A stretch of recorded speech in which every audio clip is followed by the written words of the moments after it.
So guys यहाँ पे only 15 days का टाइम आपके पास बचा हुआ है फॉर ACC 131।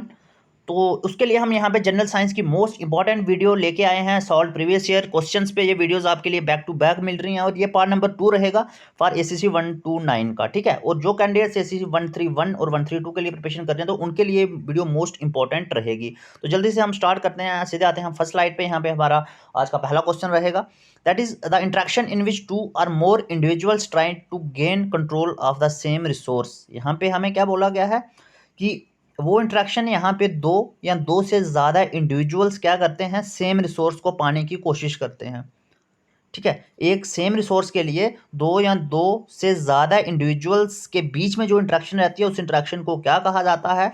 तो वीडियो को पॉज करके आप आंसर कमेंट बॉक्स में दे सकते हैं। तो इसका सही आंसर क्या रहेगा, दैट इज़ कंपटीशन, ठीक है।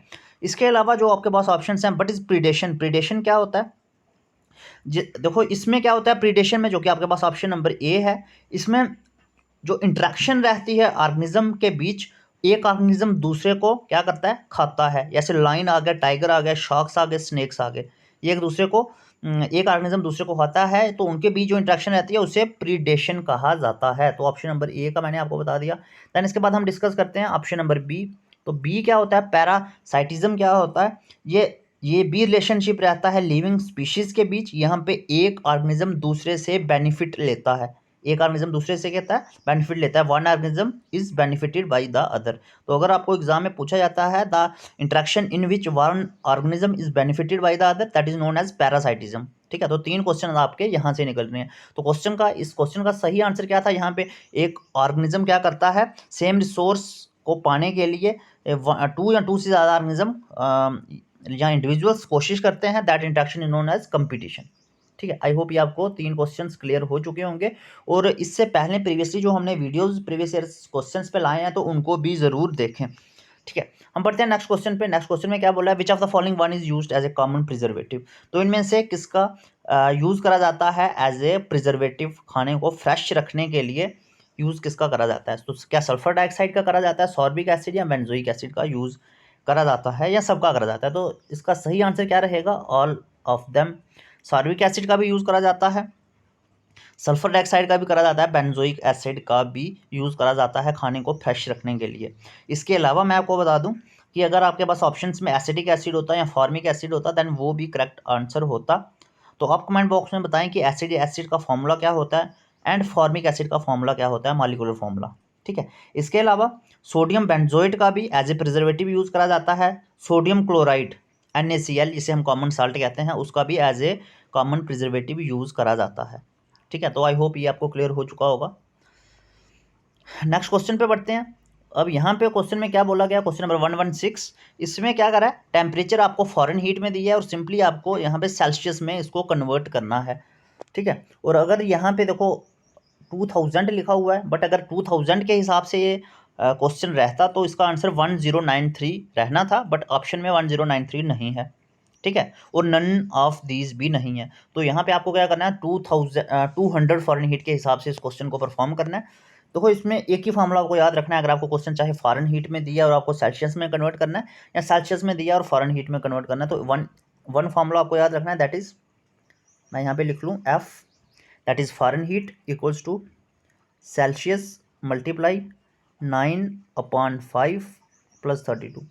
बस इसमें वैल्यूज़ को पुट कर लेना है, आपको आंसर मिल जाएगा। अगर आपको सेल्सियस की गिवन दिया तो सेल्सियस की फिल कर लो, फॉरेन हीट की दिया तो फॉरेन हीट की फिल कर लो। तो मैं यहाँ पे नेक्स्ट टाइम में बता दूँ कि फॉरेन हीट सपोज आपको यहाँ पे 200 दिया है, बिकॉज 2000 से तो हमारे पास डिफरेंट आंसर आता है। तो 200 अगर दिया है, बिकॉज सेल्सियस आपको फाइंड करना है, तो सी को आप सेम रखो, सी मल्टीप्लाई 9/5 करोगे तो 9/5 सी आएगा प्लस 32। तो यहाँ पे आप सॉल्व करो, अब सी की वैल्यू को फाइंड कर लो। 200 में से 32 को माइनस करोगे, जब लेफ्ट साइड लाओगे तो 168 बचेगा। तो देन आप इसको सॉल्व करोगे तो आंसर क्या आएगा, आंसर आपके पास आएगा 93.30 सेल्सियस। तो इसको सॉल्व कर लें, ठीक है। तो यहाँ पे ऑप्शन नंबर इसका ए सही रहना था। तो आपको चाहे सेल्सियस में दिया, फॉरेन हीट में दिया, इसी फार्मूला का यूज़ करना है आपको, ठीक है। बढ़ते हैं नेक्स्ट क्वेश्चन पे। Soil erosion remove surface soil which contains. अब क्वेश्चन में क्या बोला गया है कि साइल इरोजन सरफेस साइल को रिमूव करती है और उसमें क्या पाया जाता है। फर्स्टली साइल इरोजन होती क्या है, देखो soil erosion degradation of upper layer of soil, जब भी साइल की ऊपर वाली सतह जो होती है उसकी डिग्रेडेशन होती है तो उसे साइल इरोजन कहा जाता है। ठीक है, अब हमें क्या पूछा गया है कि साइल इरोजन में जो अपर सरफेस होता है उसमें क्या क्या पाया जाता है। देखो उसमें क्या ऑर्गेनिक मैटर पाया जाता है या प्लांट न्यूट्रिएंट्स पाए जाते हैं। उसमें ऑर्गेनिक मैटर भी पाया जाता है, बिकॉज ऑर्गेनिक मैटर में प्लांट्स एंड एनिमल्स के टिश्यूज जो आगे जिनका ब्रेकडाउन हुआ होता है तो ऑर्गेनिक मैटर भी पाया जाता है। उसके बाद बात करें प्लांट न्यूट्रिएंट्स की तो भाई उसमें ह्यूमस कंटेंट भी पाया जाता है, मिनरल्स भी पाया जाता है। तो यहाँ पे इसका बी आंसर भी सही रहना है। तो यहाँ पे आपको ऑल इसका सही आंसर लिख लेना है, ठीक है ना। तो ये आपका सबसे रेलिवेंट यहाँ पे रहेगा। ए एंड बी भी सही रह सकता था बट यहाँ पे ऑल, बिकॉज ऑर्गेनिक मैटर और प्लांट न्यूट्रिएंट्स की ही बात हुई है तो ऑल इसको सही कर लो, ठीक है। उसके बाद हम बढ़ते हैं नेक्स्ट क्वेश्चन पे। The earth revolves around the sun in elliptical orbit. जब भी अर्थ अराउंड द सन एक एलिप्टिकल ऑर्बिट में रिवॉल्व करती है तो उसकी स्पीड पे क्या फ़र्क पड़ता है। तो क्वेश्चन में क्या बोला है, remains the same at all points, goes on decreasing continuously, is greatest when it, option number third में बोला है is greatest when it's closest to the sun and it is greatest when it farthest from the sun. यहाँ पे हमें क्या बोला गया है, जब भी अर्थ रिवॉल्व करती है अराउंड द सन तो उसकी स्पीड कैसी रहती है, सेम रहती है, डिफरेंट रहती है, बढ़ती है, कम होती है या सेम रहती है, ये पूछा गया है। देखो मैं आपको बता दूं कि केपलर्स लॉ, जो केपलर का सेकंड लॉ था, तो उनके अकॉर्डिंग उन्होंने क्या कहा था कि प्लैनेट जो कि स्लोली रिवॉल्व करते हैं जब भी वो सन से दूर होते हैं और जब वो पास होते हैं तो वो बहुत तेज रिवॉल्व करते हैं। ठीक है, ये कंसेप्ट दिया था, ये लॉ दिया था केपलर ने, जो इनका सेकंड लॉ था, ये भी आपको याद रखना है। तो अकॉर्डिंग टू द ऑप्शंस आप मुझे कमेंट बॉक्स में बताओगे कि इसका क्या सही आंसर रहेगा, ए रहेगा, बी, सी और डी। तो कमेंट बॉक्स में ज़रूर बताएं, ठीक है। उसके बाद नेक्स्ट क्वेश्चन पे बढ़ते हैं। Fire fly gives us cold light by virtue of the phenomena of.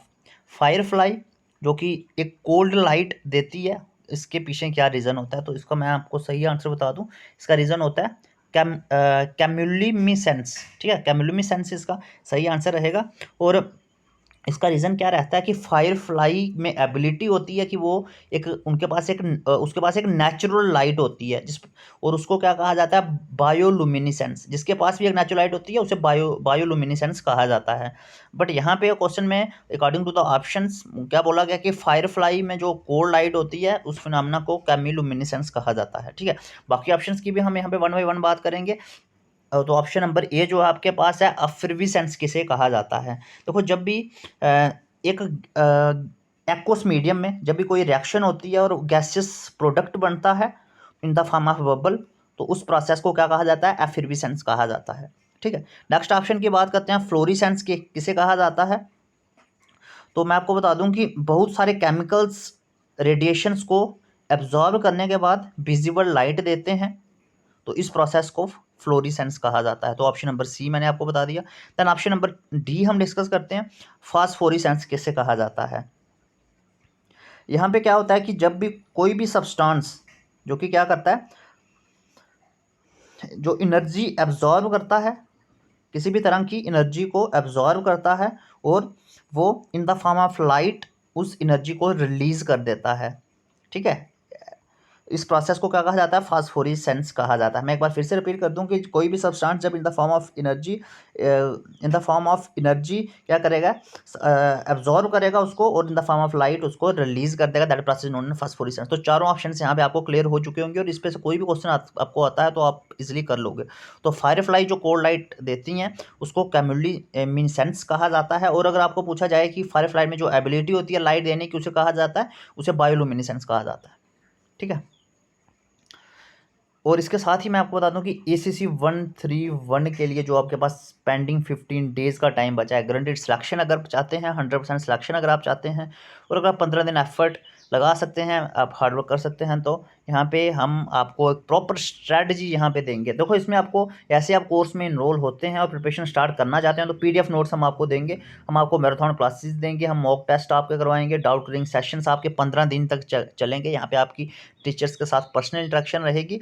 और कोर्स में इनरोल होने के लिए आप हमें व्हाट्सएप कर सकते हैं 8120745966। बिना टाइम वेस्ट करे आप आज ही इनरोल हो सकते हैं, बिकॉज ओनली 15 डेज़ का टाइम यहाँ पे बचा हुआ है, ठीक है। हम कंटिन्यू करते हैं वीडियो को।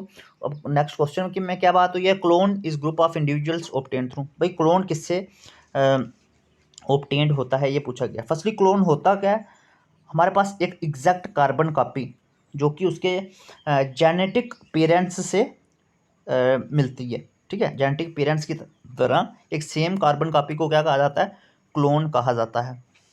अब क्लोन किससे ऑब्टेन्ड होता है, तो ये सेक्सुअल रिप्रोडक्शन से ये मिलता है, ठीक है। इसके अलावा जो बाकी ऑप्शंस की अगर मैं बात करूं तो सेल्फ पॉलिनेशन एक इंपॉर्टेंट टर्म है, एग्जाम में पूछी जा सकती है। बट सेल्फ पॉलिनेशन होती क्या है, मैं आपको बता दूं कि ये अकर्स होती है प्लांट्स में, या हम बोल सकते हैं कि फ्लावर्स में ये अपीयर होती है। अब कैसे होती है, जब भी स्टेमन जिसे हम male reproductive part of flower कहा जाता है, और कार्पल जिसे female reproductive part of flower कहा जाता है, जब ये मैच्योर होते हैं एक टाइम पे, तो उसे क्या कहा जाता है, सेल्फ पोलिनेशन कहा जाता है। और सेल्फ पोलिनेशन हमेशा एक ही फ्लावर और एक ही प्लांट में होती है। आई होप ये आपको क्लियर हो चुका होगा, ठीक है। उसके बाद हाइब्रिडाइजेशन किसे कहा जाता है, तो मैं आपको बता दूं कि जब भी जेनेटिकली डिफरेंट ऑर्गेनिज्म क्या करते हैं, सेम कैरेक्टरिस्टिक वाले ऑफस्प्रिंग को प्रोड्यूस करते हैं, that process is known as hybridisation. Exam में अगर आपको डायरेक्टली पूछा जाता है तो आप आई होप करके आएंगे, ठीक है। उसके बाद मैं आपको बता दूं क्रॉस पॉलिनेशन किसे कहा जाता है। देखो जैसे मैंने आपको बताया कि सेल्फ पॉलिनेशन सेम प्लांट में सेम फ्लावर में होती है, but cross pollination different plants में होती है, ठीक है। ये पॉइंट आपको याद रखना है। उसके बाद क्रॉस पॉलिनेशन होती क्या है, जब भी पोलन ग्रेन एक प्लांट से पोलन ग्रेन का ट्रांसफ़र होता है दूसरे प्लांट के स्टिग्मा में, तो उस प्रोसेस को क्रॉस पॉलिनेशन कहा जाता है। आई होप ये आपको सारे पॉइंट्स क्लियर हो चुके होंगे। तो आंसर जो कि क्लोन के लिए पूछा गया, क्लोन कैसे अपेयर होता है, कैसे ऑब्टेन्ड होता है, that is by sexual reproduction.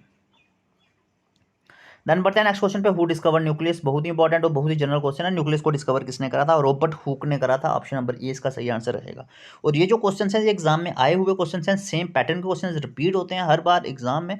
तो इनको जो इनके आंसर रहेंगे एंड जो ऑप्शंस हम डिस्कस कर रहे हैं ना, ये बहुत इंपॉर्टेंट रहने वाले हैं। बिकॉज अगर ऑप्शंस पे भी क्वेश्चन आता है, बिकॉज एक वीडियो में हम 30 से 35 क्वेश्चन यहाँ पे डिस्कस कर रहे हैं, तो यहाँ पे आपको कहीं ना कहीं आपके ये एग्जाम में हेल्प करने वाले हैं। हु डिस्कवर न्यूक्लियस, तो रॉबर्ट हुक ने करा था। और डेट अगर आपको पूछी जाती है तो 1831 में रॉबर्ट हुक ने न्यूक्लियस को डिस्कवर करा था, ठीक है। उसके बाद अगर आपको पूछा जाए कि प्रोटॉन को डिस्कवर किसने करा था, तो मैं आपको बता दूं कि रदरफोर्ड ने करा था प्रोटॉन को डिस्कवर। प्रोटॉन जिसपे पॉजिटिव चार्ज होता है, और इन्होंने डिस्कवर कब करा था, 1909 में करा था। ये आपको पता होना चाहिए, ठीक है। और आप कमेंट बॉक्स में मुझे बताएं कि न्यूट्रॉन को किसने करा था और इलेक्ट्रॉन को किसने करा था और कब करा था, विद डेट्स एंड इनके नेम बताएं, ठीक है। नेक्स्ट क्वेश्चन पे बताते हैं, CFCs are used as. Chlorofluorocarbons का यूज़ किसके लिए करा जाता है, क्या रेफ्रिजरेटर्स में करा जाता है, बिल्कुल करा जाता है भाई, रेफ्रिजरेटर्स में भी इसका यूज़ करा जाता था। इंसुलेटर्स, बहुत सारे इंसुलेटर्स की मैन्युफैक्चरिंग के लिए भी CFCs का यूज़ करा जाता है। उसके बाद एरोसोल प्रोडक्ट्स, एरोसोल प्रोडक्ट्स में ऐसे इनहेलर्स आ गए, डिसइंफेक्टेंट्स आ गए, परफ्यूम्स आ गए, तो इनमें भी क्लोरोफ्लोरोकार्बन्स का यूज़ करा जाता है। तो हमारे पास ऑप्शन कौन सा सही रहना है, option number A, that is all of these इसका सही आंसर रहेगा 122 क्वेश्चन का। आप मुझे कमेंट बॉक्स में बताएं कि CFCs में कौन कौन सी गैस आती है, कौन कौन सी गैसेस कंट्रीब्यूट करती हैं, ठीक है। आई होप आप कमेंट बॉक्स में ज़रूर बताओगे। नेक्स्ट क्वेश्चन पे बढ़ते हैं, the production of light by living beings. ये तो आई थिंक ये मैं आपको बता भी चुका हूँ। ह्यूमन बींग्स द्वारा जो क्या करा जाता है, सॉरी ह्यूमन बींग्स नहीं, लिविंग बींग्स द्वारा जो लाइट की प्रोडक्शन करी जाती है उसे क्या कहा जाता है, इन द फॉर्म ऑफ किसी भी फॉर्म में हो उसे बायोलुमिनिसेंस कहा जाता है। जैसे फायर फ्लाइज में एक नेचुरल लाइट होती है, glow worm same firefly की तरह होती है, तो उसमें भी एक नेचुरल लाइट होती है, तो इसे हम क्या कहेंगे, इसे हम बायोलुमिनिसेंस कहेंगे। आई होप ये आपको क्लियर हो चुका होगा, ठीक है। उसके बाद हम नेक्स्ट क्वेश्चन पे बढ़ते हैं, which region of the alimentary canal absorb the digested food. हमारी बॉडी के एलिमेंट्री कैनल जो होती है, जो फूड को ले जाती है, फूड को कैरी करती है, तो एलिमेंट्री कैनल के कौन सा रीजन क्या करता है, फूड को एब्जॉर्ब करता है। एब्जॉर्ब मतलब डाइजेशन करता है, तो कौन सा पार्ट एलिमेंट्री कैनल का सबसे ज़्यादा डाइजेशन करता है, तो स्मॉल इंटेस्टाइन का सही आंसर रहेगा। आपको पता होना चाहिए कि 90% ऑफ द डाइजेशन चाहे फूड की हो चाहे वाटर की एब्जॉर्प्शन हो, तो ये स्मॉल इंटेस्टाइन ही करती है। बहुत इंपॉर्टेंट क्वेश्चन है, ठीक है। आप मुझे कमेंट बॉक्स में बताएं कि acid factory of the body कौन से ह्यूमन पार्ट को कहा जाता है, ठीक है। आई होप आप ज़रूर बताओगे। इसके अलावा हमारी बॉडी में लीवर का क्या फंक्शन होता है, ये भी आप कमेंट बॉक्स में बताओगे। उसके बाद हम नेक्स्ट क्वेश्चन पे बढ़ते हैं। Panchali breed of sheep found in which state. Panchali breed जो कि शीप की एक ब्रीड है, ये कौन सी स्टेट में पाई जाती है? थोड़ा सा यूनिक क्वेश्चन है, एक्सेप्शनल क्वेश्चन है। क्या कहाँ कौन सी स्टेट में पाई जाती है? गुजरात में ये ब्रीड पाई जाती है। ठीक है, और आपको कमेंट बॉक्स में मुझे क्या बताना है कि विकास आपको ह्यूमन आई के रिगार्डिंग क्वेश्चन आता है, तो ह्यूमन आई का front transparent part of the human आई कौन सा है? ठीक है, ये आपको कमेंट बॉक्स में बताना है। इसके अलावा सिलियरी मसल्स का रोल क्या रहता है ह्यूमन आई में? रोल ऑफ सिलियरी मसल्स क्या रहता है? तो ये दो क्वेश्चंस आपको कमेंट बॉक्स में ज़रूर बताने हैं। ठीक है, और देन मैं एक इम्पॉर्टेंट अपडेट आपको दे दूं कि ACC 132 के बैच के लिए अगर आपको इनरोल होना चाहते हैं तो यहाँ पे आपको ACC 131 के लिए भी इनरोल कर दिया जाएगा। आपकी प्रिपरेशन हो सकती है बाई वन गेट वन के थ्रू। आप यहाँ पे ACC 131 के लिए प्रिपरेशन कर सकते हैं, 15 डेज हार्डवर्क आप कर सकते हैं। एंड इसके अलावा यहाँ पे आप ACC 132 के लिए भी अभी से प्रिपरेशन को स्टार्ट कर सकते हैं। ठीक है, अगर आप कोर्स में इनरोल होते हैं तो यहाँ पे फुल PDF नोट्स हर एक सब्जेक्ट के आपको मिलेंगे। यहाँ पे हर एक सब्जेक्ट इंक्लूड होगा। डेली लाइव क्लासेस रात को 9 से लेके 11 बजे तक टीचर्स के साथ आपकी लाइव क्लासेस रहेंगी। पर्सनल इंटरेक्शन रहेगी, टीचर्स आपके डाउट्स हर एक डाउट्स को क्लियर करेंगे, आपको पर्सनल स्ट्रैटेजी भी प्रोवाइड करेंगे। और यहाँ पे इस फॉर्मेट में आपकी गूगल मीट पे क्लासेस रहेंगी। ठीक है ना, रात को 9 से 11। बट अगर आप लाइव क्लासेस को अटेंड नहीं कर पा रहे हैं तो फिर भी आपको टेंशन लेने की ज़रूरत नहीं है, बिकॉज वो रिकॉर्डेड क्लासेस, वो लाइव क्लास की रिकॉर्डेड वीडियोस आपको in the form of recorded lectures आपको मिल जाएंगे और बाद में आप किसी भी टाइम उसको देख सकते हैं। आपको मॉक टेस्ट मिलेंगे, सॉल्व प्रीवियस ईयर क्वेश्चंस मिलेंगे और प्रॉपर आपको स्ट्रैटेजी टीचर्स द्वारा प्रोवाइड करी जाएगी। तो बिना टाइम वेस्ट करे आप आज ही कोर्स में इनरोल हो सकते हैं। यहाँ पे आपको डिस्काउंट भी मिल रहा है और बाई वन गेट वन भी मिल रहा है। और बिना टाइम वेस्ट करे आप आज ही इनरोल हों, बिकॉज 20 जुलाई को आपका एग्ज़ाम है। ठीक है, तो आप आज ही इसमें इनरोल हो सकते हैं अगर आप 100% सिलेक्शन चाहते हैं विद इन 500 रैंकिंग के अंडर अगर आप आना चाहते हैं। ठीक है, तो जितनी भी आपको वीडियोस यहाँ पे जो यूट्यूब पे मिल रही हैं प्रीवियस ईयर क्वेश्चंस की मोस्ट इंपॉर्टेंट वीडियोस, इनको भी बार बार आप रिवाइज करते रहिए। सो मिलते हैं गाइस नेक्स्ट वीडियो में। Thank you so much and wish you all the best.